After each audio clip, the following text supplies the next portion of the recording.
అల్లు అర్జున్ అట్లు ఇద్దరు కలిసి సేమ్ ప్లాన్ చేశారు, పెద్ద ప్లానింగ్ చేసేట్టున్నారు. మన అల్లు అర్జున్ గారి రోజు birthday. First of all Allu Arjun గారికి అండ్ అల్లు అర్జున్ గారి అభిమానులకి హ్యాపీ బర్త్డే అని చెప్పి తెలియజేస్తాను. అయితే ఏంటంటే మనకి పుష్ప 2 తర్వాత పుష్ప 3 కూడా ఉంది. దాని తర్వాత ఏంటంటే ఆయన ఆల్రెడీ ఇంటర్నేషనల్ అయిపోయింది ఇంటర్నేషనల్ లెవెల్లో ప్లాన్ చేశాడు అనమాట. యూఎస్ఏకి వెళ్ళాడు. దాని తర్వాత విఎఫ్ఎక్స్ మన సంబంధించి పెద్ద పెద్ద అవతారు, అమెజాన్ ఇలా చేసిన వాటి విఎఫ్ఎక్స్ వాటితో టెక్నీషియన్తో కలిసి మాట్లాడాడు, అట్లిగారంట. దాని తర్వాత మ్యూజిక్ డైరెక్టర్ అనిరుద్ధ్, దాని తర్వాత అల్లు అర్జున్ గారు త్రిబుల్ ఆర్ ఎలాగైతే మంచి హిట్ అవుతుందో ఇది కూడా మంచి 2 మంచి హిట్ అవ్వాలని కోరుకుంటున్నాము. చూడాలి మరి ఎలా ఉండబోతుంది. ఇంటర్నేషనల్ కొలాబరేషన్ అంటే ఎక్స్పెక్టేషన్స్ భారీగా ఉంటాయి, వాటిని రీచ్ చేసే అవకాశం ఉందంటావు ఈ తమిళ డైరెక్టర్?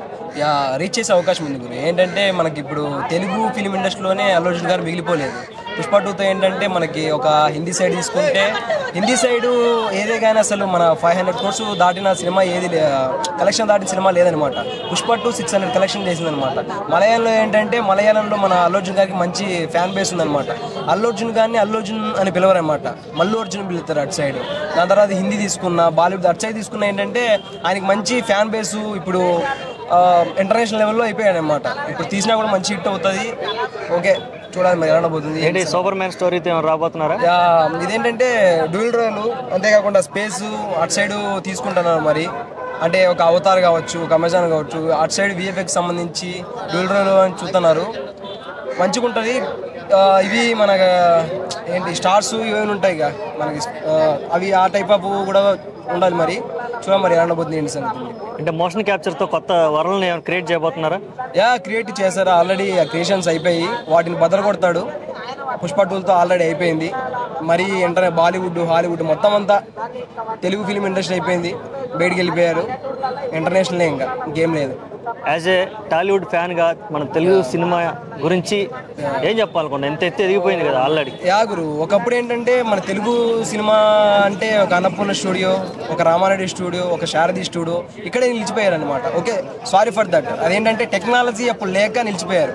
ఆయన ఏంటంటే అల్లు అర్జున్ గారు ఏంటంటే తెలుగు స్థాయిని, మన తెలుగు సినిమా ప్రేక్షకుడు స్థాయి, దాని తర్వాత తెలుగు అభిమాని స్థాయి పెంచిన, తెలుగు సినిమా స్థాయి పెంచిన కవి. అంటే ఏంటంటే ఒకప్పుడు తెలుగు ఇండస్ట్రీ అంటే అరే తెలుగు అని చెప్పి ఆయన చాలా ఇంటర్వ్యూలో చెప్పాడు, తెలుగు అంటే ఇంతేనా, తెలుగు అంటే ఇంతేనా అని చెప్పి.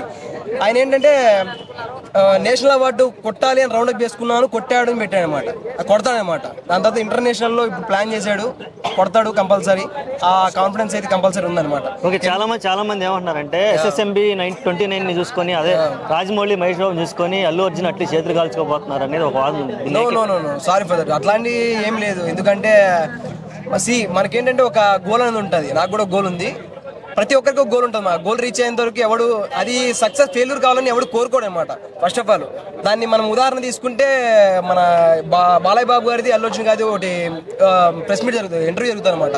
ఇంటర్వ్యూ జరిగితే నేను రౌండప్ చేసుకున్నాను నేషనల్ అవార్డు కోసం, దాన్ని కొట్టాను అని అన్నాడు అనమాట. కొట్టాడంటే రీచ్ అవుతున్నాను నేను, ప్రతి స్టెప్ పైకి ఎక్కుతున్నానని చెప్పి. అంతలేంది మన విఎఫ్ఎక్స్ అమెజాన్ ఇవి చేశారు కదా, విఎఫ్ఎక్స్ చేసిన వాళ్ళు, ఆ టెక్నీషియన్స్ కూడా స్క్రిప్ట్ వేరే లెవెల్లో ఉంది, అసలు స్టోరీ వేరే లెవెల్ ఉందని చెప్తాను. అంతలేదు వాళ్ళు చెప్పడానికి వాళ్ళకి అవసరం లేదు.